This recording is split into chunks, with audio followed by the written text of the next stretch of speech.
La hermana Mabel envió un mensaje en el que pide una explicación al texto difícil de Hebreos capítulo 6, versículos 4 al 6, que dice: porque es imposible que los que una vez fueron iluminados y gustaron del don celestial y fueron hechos partícipes del Espíritu Santo, y asimismo gustaron de la buena palabra de Dios y los poderes del siglo venidero, y recayeron, sean otra vez renovados para arrepentimiento, crucificando de nuevo para sí mismos al Hijo de Dios y exponiéndole a vituperio.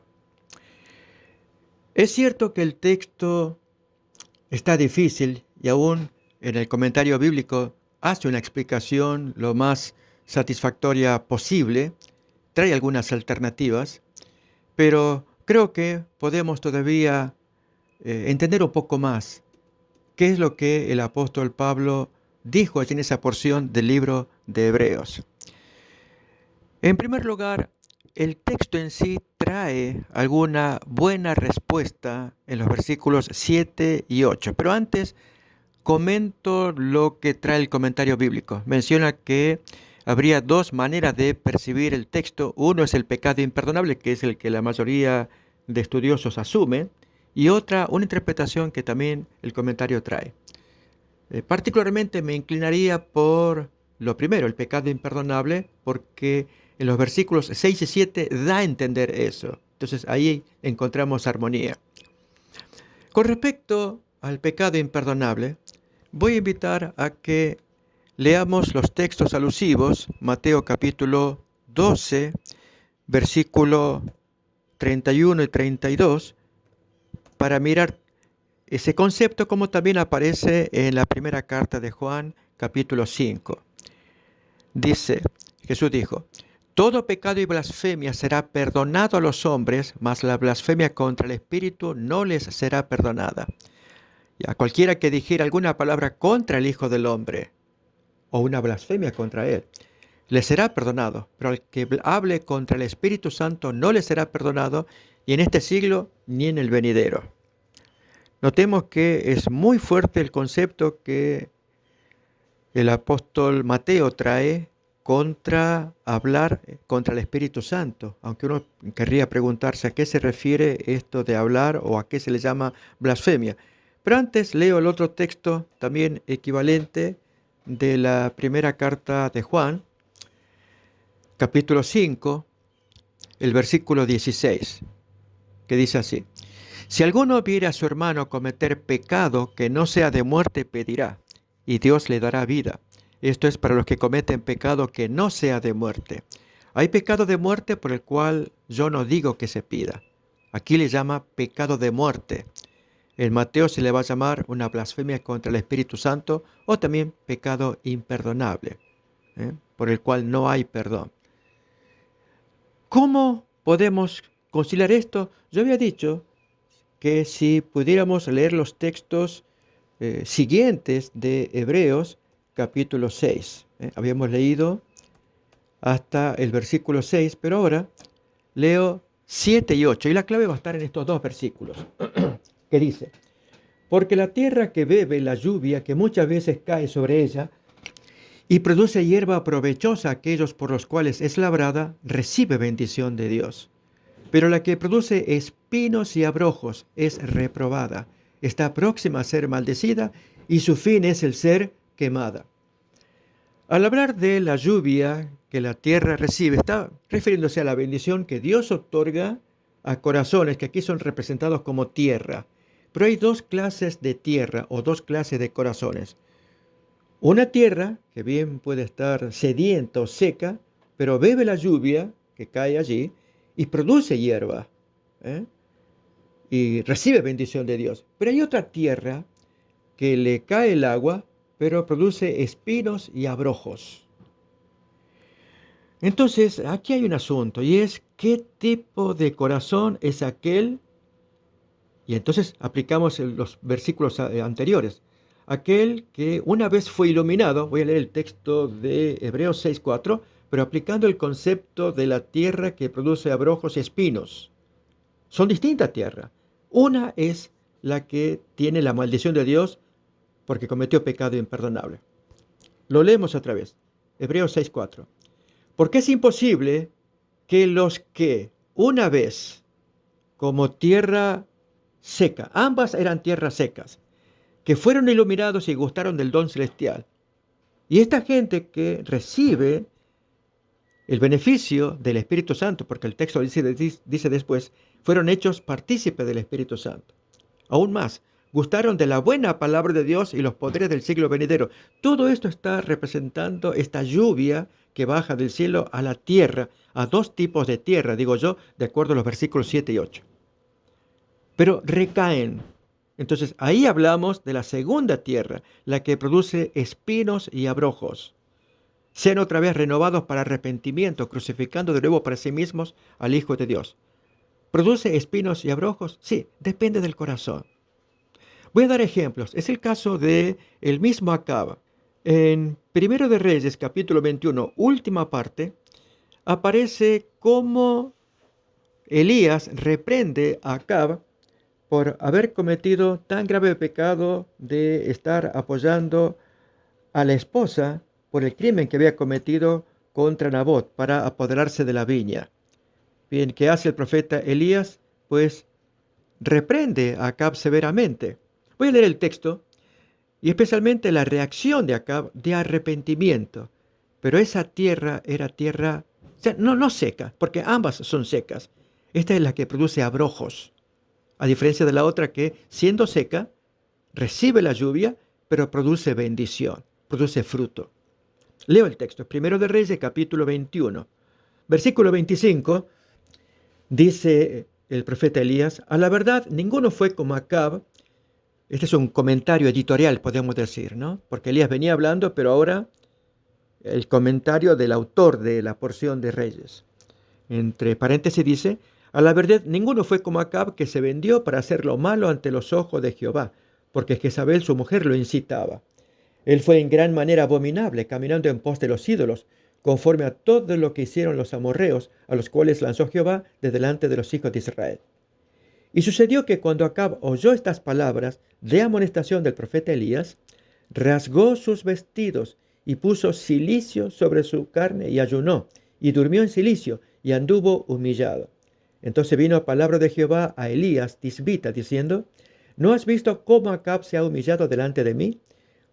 Pues por cuanto se ha humillado delante de mí, no traeré el mal en sus días. En los días de su hijo traeré el mal sobre su casa. Noten, Dios perdona a este hombre, a pesar de que era criminal con todos los pecados encima, pero porque él se arrepintió. Pero el tema es que su arrepentimiento no fue constante, no retuvo el perdón de Dios, al menos por 3 años, que es el hueco que da la Biblia, donde el hombre no tiene manifestación, no tiene frutos, obras que muestre la genuinidad de ese arrepentimiento.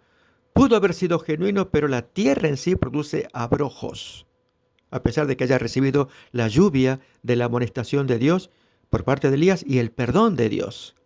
Porque dice a continuación, 3 años pasaron sin guerra entre los sirios e Israel. Leo entonces capítulo 22, 1 de Primero de Reyes. Y aconteció que el tercer año, que Josafat, rey de Judá, descendió al rey de Israel, y el rey de Israel, Acab, dijo a sus siervos, ¿no sabéis que Ramot de Galaad es nuestra, y nosotros no hemos hecho nada para tomarla de mano del rey de Siria? Y comienza allí un espíritu de presunción y un espíritu que no era del Señor, de querer guerrear por su cuenta, independientemente de los consejos que los profetas pudieran dar. Allí se ve el espíritu de presunción.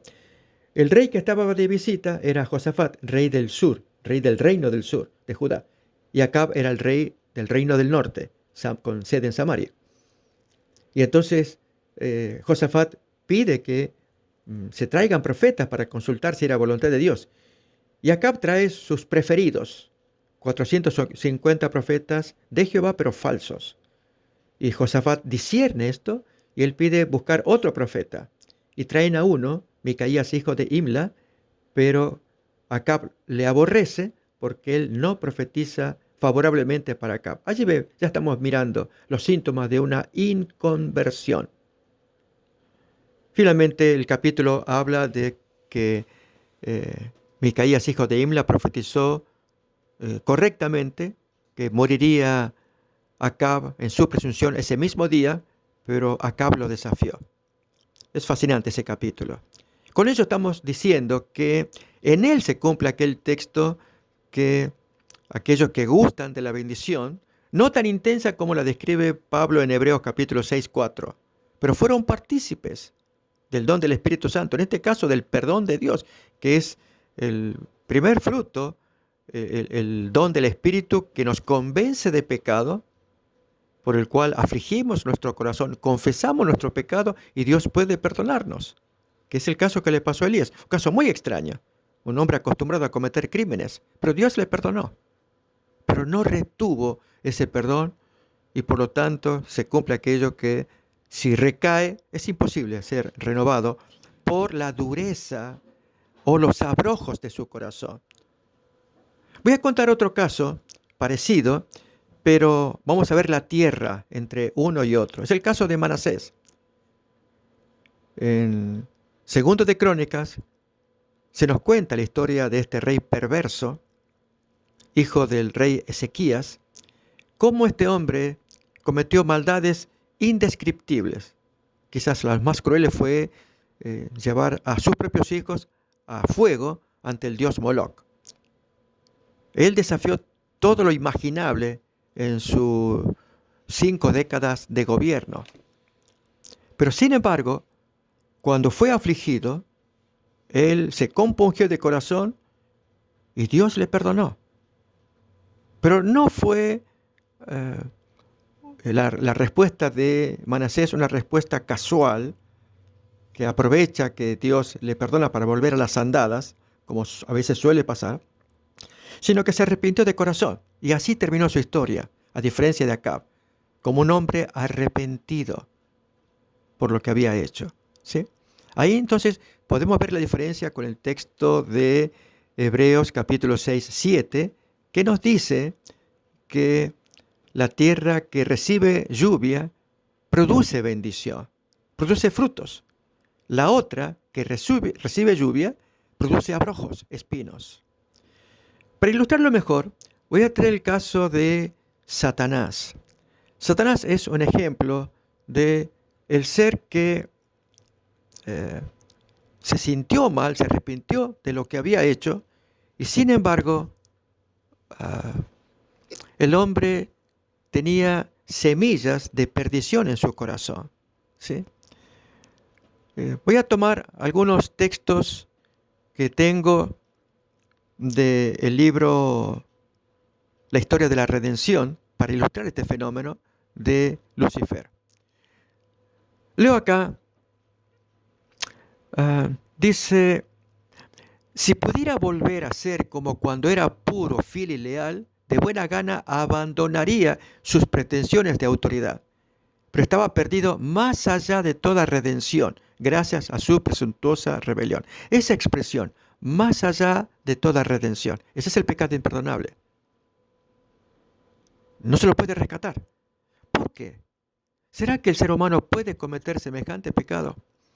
Cuando uno ataca permanentemente la misericordia de Dios, se produce algo misterioso en la mente del agresor, de aquel que está constantemente ofendiendo al Señor, rechazando la convicción del Espíritu Santo. Acordémonos que Jesús dijo que enviaría el Espíritu Santo para que convenciera al mundo de pecado, de justicia y de juicio. Pero si uno rechaza esas convicciones, comete el grave pecado de agraviar al Espíritu Santo, de modo que el Espíritu ya no va a interceder más y el hombre queda perdido más allá de toda redención. Se produce un bloqueo en la cabeza, no lo podemos explicar. De modo que, aún regalándole la salvación, no lo acepta. Voy a leer todavía más de Elena White, el mismo capítulo, otra porción en donde aparece el diálogo entre Satanás y Jesús. Dice, Satanás tembló al contemplar su obra. Recuerden, estoy leyendo Historia de la Redención, el capítulo 3. Meditaba a solas en el pasado, el presente y sus planes para el futuro. Su poderosa contextura temblaba como si fuera sacudida por una tempestad. Entonces pasó un ángel del cielo. Lo llamó y le suplicó que le consiguiera una entrevista con Cristo. Le fue concedida. Entonces le dijo al Hijo de Dios que se había arrepentido de su rebelión. Por eso podemos decir que Satanás se había arrepentido. ¿Y por qué Dios no le perdonó? Ahí viene el punto. Es cuando uno ofende la propia naturaleza de uno, poniéndose más allá del rescate, dañándose, hoy diríamos las neuronas, el cerebro, etcétera. ¿eh? Por eso digo, es un misterio, pero las citas muy clara al hablar de más allá de la redención. Bueno, acá Elena White agrega otras palabras que quiero transmitir, que dice, entonces le dijo al Hijo de Dios que se había arrepentido de su rebelión y deseaba obtener nuevamente el favor de Dios. Aquí, en lo que leemos ahora, vemos la naturaleza de su arrepentimiento. Él no se había arrepentido por haber ofendido a Dios, sino por perder el alto lugar que había tenido. O sea, estaba lamentando las consecuencias, no la causa, la naturaleza de su rebelión, el haber ofendido a Dios. Deseaba ocupar el lugar que Dios le había asignado previamente. ¿Eso qué clase de arrepentimiento es? Bien, todo eso nos habla de una tierra que produce abrojos y espinas, como cuenta Hebreos capítulo 6, 8. Deseaba, leo otra vez, ocupar el lugar que Dios le había asignado previamente y permanecer bajo su sabia dirección. ¿No sería más correcto que Satanás hubiera pedido entrar al cielo aunque le den el lugar de lustrabotas? O sea, el lugar más humilde, de barrendero allí, como pasaba con los gabaonitas. Dios habría escuchado el pedido, se hubiera humillado. Pero la respuesta de Jesús va a ser sumamente reveladora. Y va en la línea de Hebreos 6, 8. Cristo lloró ante la desgracia de Satanás, pero le dijo, comunicándole la decisión de Dios, que nunca más sería recibido en el cielo, pues éste no podía ser expuesto al peligro. Todo el cielo se malograría si se lo recibía otra vez, y acá viene la expresión, porque el pecado y la rebelión se habían originado en él. Las semillas de la rebelión todavía estaban dentro de él. Cuando esa tierra, voy a leer otra vez aquel texto de Hebreos capítulo 6, porque esto va a ser revelador, sobre todo cuando nosotros transitamos el camino de la rebelión. Es muy delicado. En el caso del testimonio de Mabel, felizmente ella pudo regresar, gracias a Dios, por la gloria de Dios, y ella puede dar testimonio a favor del Señor, pero hay quienes transitan en ese camino y su tierra es el problema. Si es tierra que puede recibir lluvia, aunque sea a duras penas, un tallito pequeñito de lo seca que está esa tierra, o si produce abrojos. Leo otra vez el texto de Hebreos 6, 7 y 8. Porque la tierra que bebe la lluvia muchas veces cae sobre ella y produce hierba provechosa a aquellos por los cuales es labrada y recibe bendición de Dios. Pero la tierra que produce espinos y abrojos es reprobada y está próxima a ser maldecida y su fin es el ser quemada. Por algo, el apóstol Juan decía allí en su carta, 1 de Juan 5, 16, yo no os digo que roguéis por aquel pecado de muerte, por el cual no rueguen. Hay pecado que no es de muerte. Ese pecado de muerte, así es como lo expresa él, o la blasfemia contra el Espíritu Santo, es algo terrible en que el hombre puede incurrir cuando uno permanentemente desafía la convicción del Espíritu Santo. Lo hizo acá permanentemente. Si bien en un momento tan precioso fue iluminado, se arrepintió, pero la tierra ya estaba acostumbrada a producir veneno, abrojos, espinos, y pasados 3 años volvió a las andadas, como decimos, ¿no? En cambio, Manasés, que fue quizás peor criminal que él, pero su corazón fue distinto, fue tocado, se arrepintió, y Dios concede perdón. Es un mensaje moderno para nuestros días, que Dios siempre nos ayude a ser sabios con cada elección que debemos tomar y con cada llamado que debemos recibir cuando Dios nos llama a cada uno de nosotros al arrepentimiento. Así pues, digo, que Dios nos bendiga.